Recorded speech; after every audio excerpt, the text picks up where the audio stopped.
I like to try and just focus on me. So whatever I need to do to de-stress and kind of relax a little bit, whether that's exercise a little bit or watch some TV or just read a book, it doesn't really matter, just whatever feels like it's gonna bring down my stress levels. I would say my parents. You know, they've fought through a lot for my brother and and uh, I can't thank them enough for that. I've seen the struggles that they've gone through, and what they've had to sacrifice for us, and I can't thank them and love them enough for it. I've been trying to work on just taking time to figure out what makes me happy. Like I said, I started to get back into exercising a little bit more, which has helped understanding that if I need time, I need time, and to just take it. If you need 10 minutes, take the 10 minutes, which I used to struggle with, but I'm getting better at. Wow, it was nerve-wracking. I'm not gonna lie, it was different than anything I'd ever done. Um, Athletics has brought a lot of firsts into my life, and man, was that a first. It was awesome, and the team was so happy about it. I wish they could have been there with me. That's our goal for this year, is to get everyone there, and it was very eye-opening that you go and you play these tournaments and you think you understand and you think you get it, but then you get to regionals, it's just a whole new jolt of energy that I just didn't realize was there until last year. Man, there's been so many. Honestly, I'd have to say I'd throw it back to freshman year when I shot my unofficial 68 in our medal match play. Uh, Obviously, that's my lowest round, and it was amazing, and it was awesome to just have our team there, and we were playing for our first potential RMAC, and it was a big deal. Honestly, you just have to be willing to sit down and put in the work. That sounds really generic, but uh, golf, especially because we do global semesters and we have a kind of tough schedule, missing so many classes during the week, you have to be willing to put aside that time to just work on it, to study, to make sure your homework's where it needs to be, stay on top of it as much as possible and ahead of it. You just have to have your priorities right.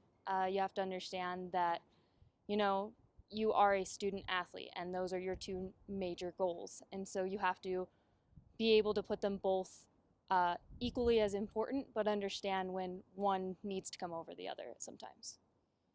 Academics means everything to me. I mean, when I say I'm a student athlete, I mean I'm a student athlete. That is the biggest deal for me. That was the whole goal with my athletic career, was to get me through my academics. I love science and I want to be a part of the teaching community and the research community. And to be there, you have to know what you're talking about. You have to know what you're doing. So academics means everything to me. I mean, it makes you hardworking. It's everything to me. It's taught me so much. It's taught me time management. It's taught me to really work for everything and to really just get my priorities right. And it's just set me up for the rest of the world. Athletics brings a lot of things to my life, not just my college career, but my high school career. Being a volleyball player, being a golfer, it you work with a team, you learn, like I said, time management.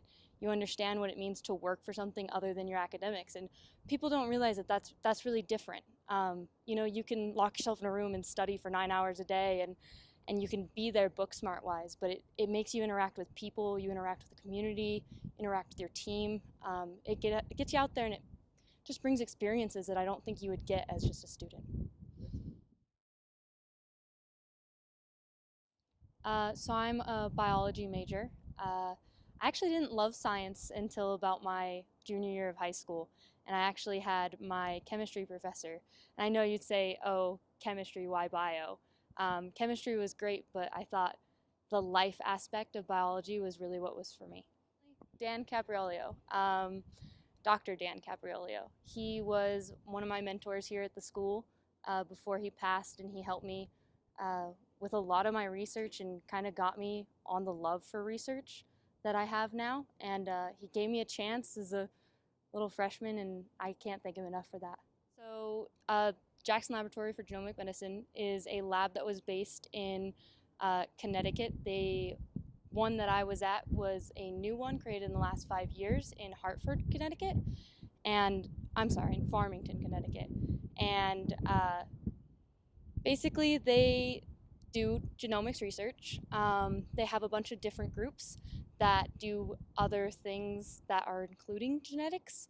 I specifically worked in an immunology lab working on or with their team on their humanized mouse models, and which are just mice with a human immune system. So I got to work alongside them, obviously not with the mice, but in the research that they're doing to try and make them a preclinical model for humans.